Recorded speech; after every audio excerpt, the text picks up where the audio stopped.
Kim Jong-un's brother enters the terminal, unaware that two female assassins are also at the airport.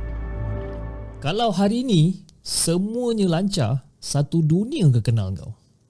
You will be a famous actress. So guys, basically Siti Aisyah ni dah lama impikan untuk jadi seorang pelakon yang terkenal guys. So sekarang nama Siti Aisyah ni memang terkenal dekat seluruh dunia. Tapi bukan seperti yang dia nak. Aku ada satu cerita pasal seorang perempuan yang bernama Siti Aisyah. Macam mana Minah ni boleh terjebak dengan satu kes pembunuhan Kim Jong-nam.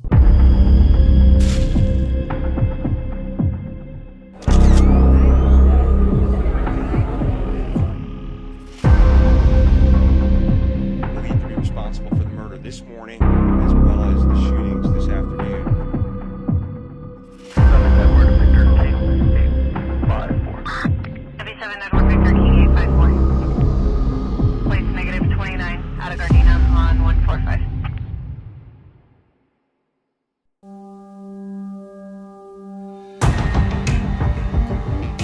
So guys, so basically before aku nak cerita lebih pasal kes ni, jom kita semak dulu background Kim Jong-nam.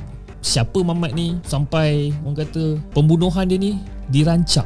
So untuk pengetahuan korang Kim Jong-nam ni sebenarnya anak sulung kepada Kim Jong-il, pemimpin tertinggi Korea Utara sekitar tahun 1994 hingga 2011. So basically Kim dilahirkan pada 10 Mei 1971 di Yongyang, Korea Utara dan meninggal dunia pada 13 Februari 2017.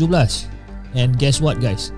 Dia meninggal ataupun dia menghembuskan nafas dia yang terakhir di KL guys, di Kuala Lumpur. Walaupun ramai yang dah jangka yang dia akan mewarisi legasi ayah dia sebagai pemimpin, basically Mamat Kim ni dia langsung tak ada sokongan guys. Langsung tak ada sokongan dan tidak lagi digemari. Okay, fell out of favor guys. So basically kemudian Kim ni dibuang daripada negara dia sendiri, iaitu Korea Utara. Dan kalau nak cerita pasal usul dia ni, ibu Kim ni seorang pelakon filem. Kelahiran Kim Jong-nam ni pula dirahsiakan, especially kepada Kim yang pada masa tu adalah pemimpin tertinggi Korea Utara. Jadi Kim Jong-nam ni dia basically dijaga oleh aunty dia dan dia habiskan orang kata waktu kanak-kanak dia dalam keadaan yang orang kata serba mewah guys. Serba mewah kan? Minta apa semua benda dia dapat. Tapi dia kemudiannya dihantar ke Moskow untuk bersekolah pada tahun 1980-an dan dia bersekolah di sekolah antarabangsa di Moskow dan Geneva. So by the way guys, Kim ni dia ada satu reputasi sebagai orang kata lelaki yang suka berjudi, suka lepak-lepak sambil minum arak, and dia suka buat casual sex dengan ramai perempuan guys. Ini dia punya perangai, punya PL ni. Tapi dalam mana dia punya PL macam tu, dia ada sisi soft dekat dalam diri dia ni. Basically, Kim ni dikenali kawan-kawan dia sebagai seorang yang berpendidikan tinggi dan juga seorang yang bertimbang rasa. Biasalah tu guys. Semua orang ada dia punya baik dia, ada dia punya buruk dia kan. Kim ni pun tak terkecuali lah. Jadi ramai kenalan Kim ni bersependapat mengatakan yang Kim ni orang kata sangat lantang dengan pendapat dia bahawa Korea Utara harus diperintah dengan lebih liberal kan. Dia memang very loud dengan dia punya opinion lah. Mungkin pasal benda ni lah orang kata jadi punca ataupun jadi api pencetus kepada kejadian tragis yang menimpa Kim di KLIA pada tahun 2017.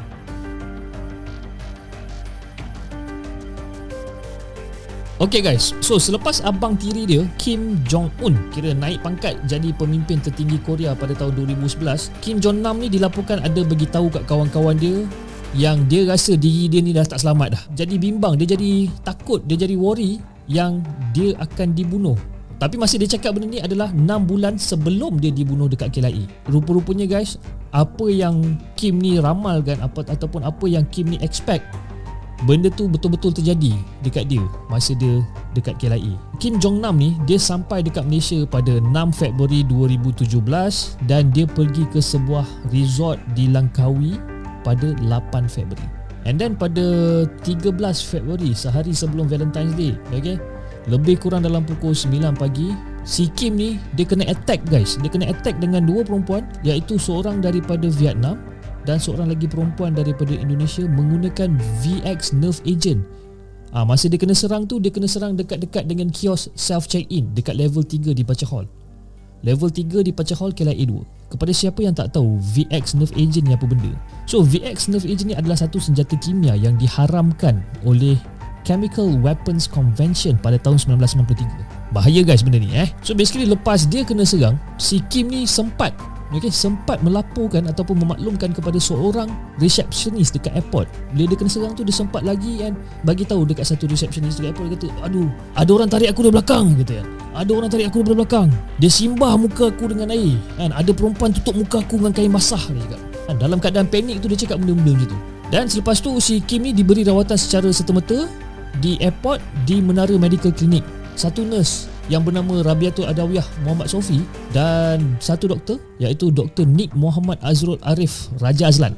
Diorang ni lah yang kemudiannya beri keterangan bahawa Kim ni nampak macam berpeluh-peluh dan dalam kesakitan yang teramat sangat. And Kim ni pula dia macam dah tak mampu nak bagi respon yang sepatutnya. Okay, bila doktor suruh dia respon, dia tak boleh respon. Last si Kim Jong Nam ni disahkan meninggal dunia semasa dia dipindahkan daripada airport ke Putrajaya Hospital. So tak silap masa dah on the way nak ke Putrajaya Hospital tu, he was pronounced dead. Untuk pengetahuan korang guys, si Kim Jong Nam ni travel selalu pakai nama samaran. Nama samaran dia adalah Kim Chol. Okay, bukan kimchi, Kim Chol. Okay. Lepas dia mati, dekat dalam backpack dia ada lebih kurang dalam $100,000 tunai dan 4 keping pasport Korea Utara, dan semua pasport tu atas nama Kim Chol. Maknanya dia punyalah 4 pasport ni kan. So kemudian guys, pada 15 Februari, our efficient PDRM tahan seorang perempuan Vietnam yang bernama Duan Thi Huong di KLIA berkait dengan serangan tu. So Hong ni pula, macam mana diorang dapat tangkap si Hong ni? So basically diorang PDRM dah check CCTV footage dan sebagainya. Okay, dia dikenal pasti daripada CCTV footage. Okay, so besoknya pula seorang lagi perempuan yang berwarga negara Indonesia yang bernama Siti Aisyah ditahan dan dikenal pasti sebagai suspek perempuan yang kedua. So basically diorang check the CCTV footage. Dua perempuan, satu Vietnam, satu Indonesia. Diorang tangkap on 15 of February. Cepat gila PDRM buat kerja So bila Huang berikan keterangan dekat pihak polis, si Huang ni cakap ada 4 lelaki yang travel dengan diorang ni untuk buat prank dekat si Kim ni. Macam mana Huang ni kena buat prank ni? Huang kena semburkan muka Kim dengan cecair yang tidak dikenali, and then si Aisyah ni pula kena serkup muka si Kim ni pakai sapu tangan. Kena serkup muka dia pakai sapu tangan. Basically dapatlah dilihat daripada CCTV yang Huang dan Aisyah ni bergegas ke tandas berlainan sejurus selepas buat serangan tu, ataupun sejurus selepas buat prank tu lah. So lepas tu pada 17 Februari, pihak polis berjaya menahan seorang lelaki warga negara Korea Utara yang bernama Ri Jong Chol. So guys, by the way, Ri ni dia menetap kat Malaysia dan dia ni adalah seorang pekerja IT untuk syarikat yang bernama Tombo Enterprise. So anyway guys, berbalik pada Siti Aisyah. Okay, Siti Aisyah ni dia dah berada dekat Malaysia ni sekurang-kurangnya dalam sehari 2 sebelum pembunuhan tu berlaku, untuk sambutan birthday kawan-kawan dia. Untuk diceritakan dengan lebih lanjut, si Aisyah ni basically dia seorang janda lah yang bekerja sebagai tukang urut di salah satu spa di Kuala Lumpur. Dia ni selalu balik kampung, jumpa mak dia, jumpa anak dia. So ada one day tu dia bagi tahu mak dia yang dia dah dapat kerja baru yang lagi best, yang lagi baik. Okay, which is dia kena jadi pelakon untuk video prank untuk Chinese punya market. So itu dia bagi tahu mak dia kan. So, tapi guys, lepas Huang dan Aisyah kena tangkap ni, diorang mati-mati cakap dekat polis yang diorang ni buat kerja prank je. Diorang mati-mati sehabis baik diorang cakap ni yang diorang buat kerja prank je guys. Diorang disuruh buat prank untuk show TV kat orang sekitar area KLIA. Tapi Kim tu adalah sebenarnya sasaran diorang. So yang sadis ni pula, yang paling sedih ni pula, si Huang dengan Aisyah ni, diorang ni yang kata dijanjikan dengan $100 untuk dibagi ataupun untuk diberikan dekat diorang selepas diorang dah siap buat prank ni. Lepas diorang dah spray muka, dah tutup muka apa semua, lepas diorang dah settle dia punya prank, they are promised to give, akan diberikan $100 kat diorang ni. Lepas diorang dah settle kerja diorang, orang yang in charge untuk bagi dia $100 pun lesap. Diorang tak pernah terima langsung guys pembayaran tu. So korang bayangkanlah betapa orang kata, betapa sia-sianya perbuatan ataupun betapa sia-sianya so called prank daripada si Huang dengan Aisyah ni. Bak kata orang Melayu umpama ayam terlepas tangan bau tahi. Aduh kan. So kalau korang nak tahu Aisyah ni direkrut pada Januari 2017 oleh seorang recruiter ataupun scout yang bekerja dengan suspek dari Korea Utara. Okay, seorang daripada suspek tersebut adalah Ri Ju-woo. So guys, basically sejak si Siti Aisyah ni diambil kerja ataupun direkrut, Aisyah dah buat prank lebih kurang dalam 10 kali dah dia dah buat prank ni. Dia diterbangkan ke Phnom Penh untuk buat prank sebanyak 3 kali dengan bayaran $200. Tapi kau tahu tak prank-prank macam mana yang dia buat dekat sana? Basically dia kena pergi dekat mana-mana random lelaki. Okay, sasaran prank dia lah, cari lelaki random, pegang muka lelaki tu ataupun cium pipi lelaki tu. Lepas dah settle prank tu, dia kena minta maaf dan kena cepat-cepat lagi. Itu dia punya prank show lah. So pada hari kejadian tu, Ri Ju-woo ni inform Aisyah yang akan ada pelakon perempuan dengan pelakon lelaki baru yang akan join dorang untuk buat airport prank show. So si Ri ni pun dia gambarkan pelakon lelaki ni macam mana.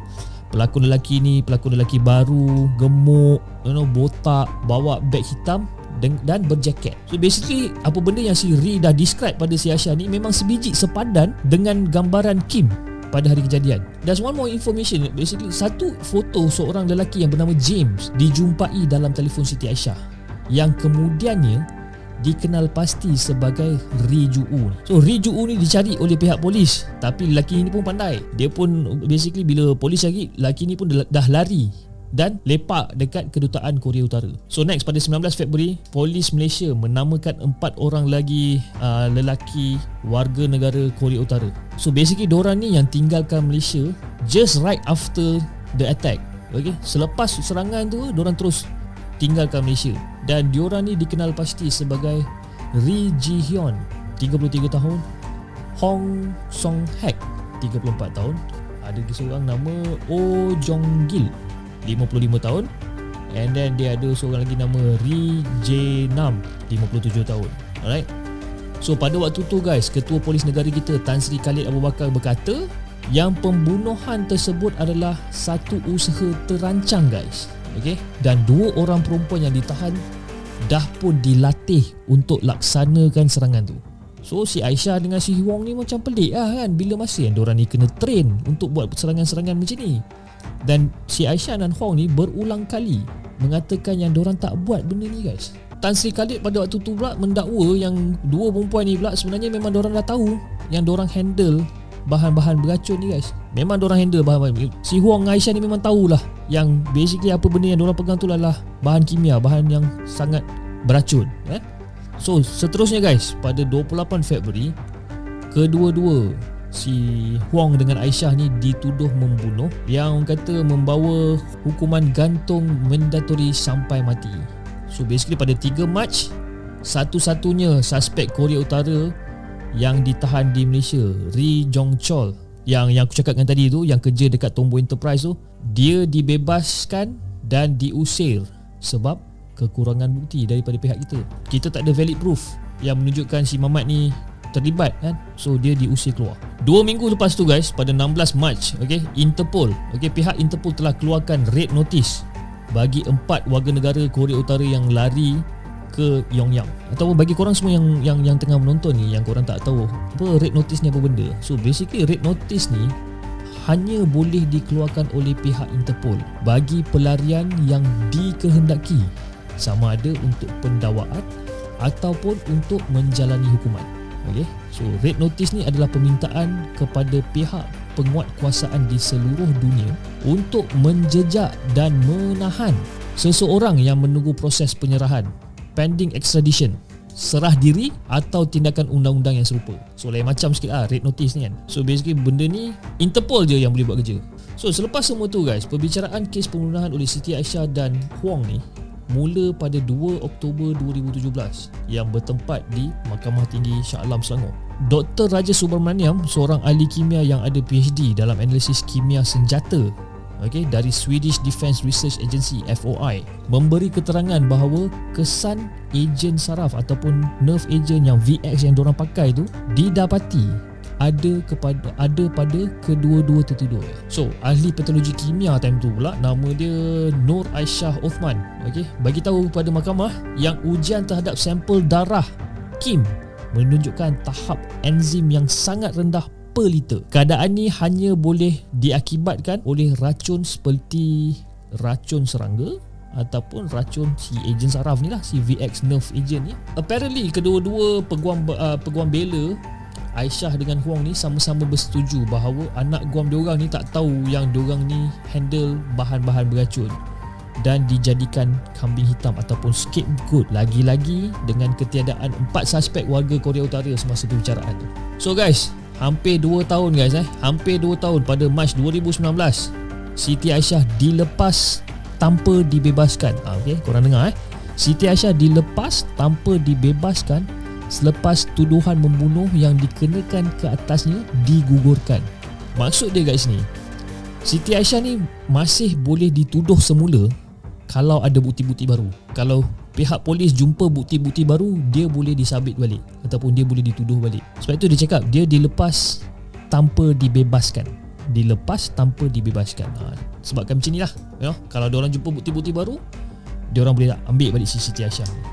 Nak dijadikan cerita, kedua-dua media daripada Indonesia dengan Vietnam kemudian berkata yang Siti Aisyah dilepaskan berikutan surat permohonan pelepasan Aisyah yang dihantar oleh kerajaan Indonesia yang tak henti-henti melobi pelepasan Siti Aisyah. So, pelepasan Siti Aisyah ni guys, macam jadi faktor perangsang lah kepada Presiden Joko Widodo yang masa tu tengah dalam pemilihan umum Presiden Indonesia, pemilu. So, Menteri Luar Negeri Republik Indonesia kata Siti Aisyah ni tak sedar yang diri dia ni kena manipulate oleh pasukan risikan Korea Utara dan tak berniat langsung untuk bunuh si Kim ni. Walaupun ada permintaan yang sama daripada kerajaan Vietnam untuk membebaskan si Huang ni, nampaknya usaha diorang ni tak sehebat lah macam usaha si kerajaan Indonesia ni guys, disebabkan kerajaan Vietnam ni sanggup menjadi host kepada Kim Jong-un, pemimpin tertinggi Korea Utara, untuk lawatan rasmi dan sidang kemuncak Hanoi bersama Presiden Amerika Syarikat Donald Trump pada Februari 2019. Yang bestnya guys, yang paling bestnya, pihak pendakwa raya Malaysia menolak permohonan kerajaan Vietnam untuk melepaskan Huang dan nak perbicaraan diteruskan dengan penangguhan sehingga 1 April sebab keadaan kesihatan Huang masa tu dah tak berapa nak baik. So kalau korang nak tahu guys, Huang ni dilaporkan berada dalam psikologi yang tidak menentu sebab dia tak dapat nak tidur, tak dapat nak makan, tak dapat nak tidur selama 3 hari selepas si Huang ni dapat tahu yang tuduhan terhadap si Aisyah ni digugurkan. So apparently si Huang ni rasa macam diri dia kena tikam belakang lah, lebih kurang So si peguam bela kepada kedua-dua wanita ni pula pernah keluarkan kenyataan yang Aisyah dan Huang ni merupakan pawn dalam pembunuhan politik dengan kaitan langsung kepada kedutaan Korea Utara di KL. Walau bagaimanapun, pihak pendakwa gagal nak tunjukkan yang perempuan-perempuan ni, si Huang dan Aisyah ni ada niat untuk membunuh. Ini kerana di bawah undang-undang Malaysia, niat membunuh ni adalah amat penting guys dalam pendakwaan kes bunuh. Niat tu penting.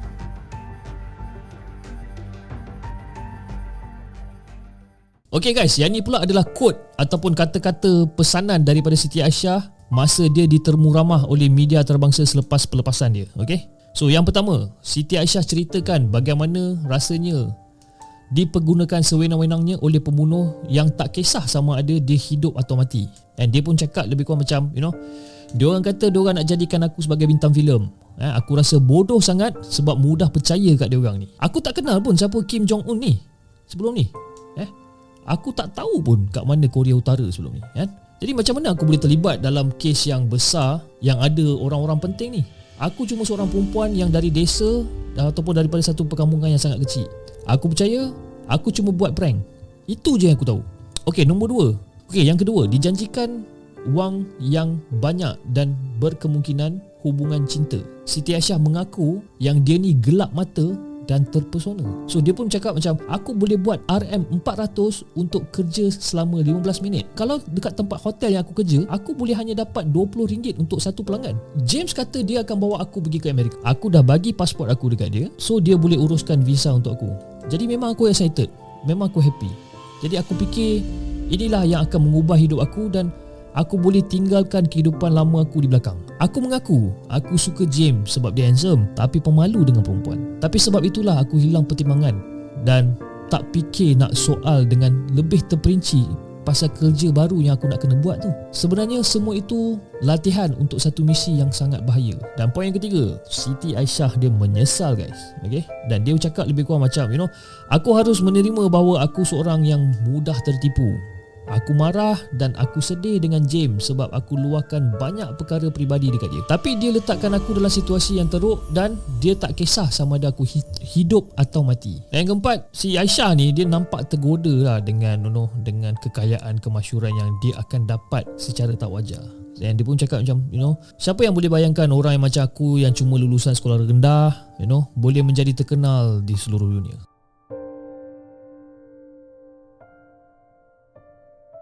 So macam mana guys? Apa pendapat korang tentang kisah Siti Aisyah kali ni? Okay? Korang mesti macam pelik kan? Aku sebenarnya nak cerita pasal siapa? Sebenarnya aku bukan nak cerita sangat pasal Kim Jong Nam ni. Aku nak ceritakan more pada angle si Siti Aisyah ni sebenarnya kan.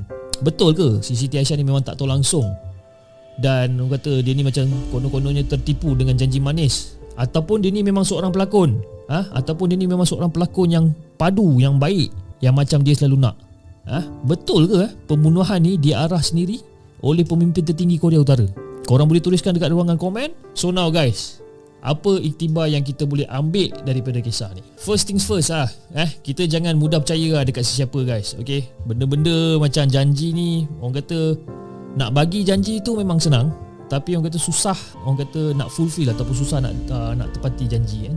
And then kalau katalah benda tu nampak lagi best daripada sepatutnya tu, jaga-jaga guys. Mungkin tu semua ilusi semata-mata kan. If something is too good to be true, then it is most likely not good for you.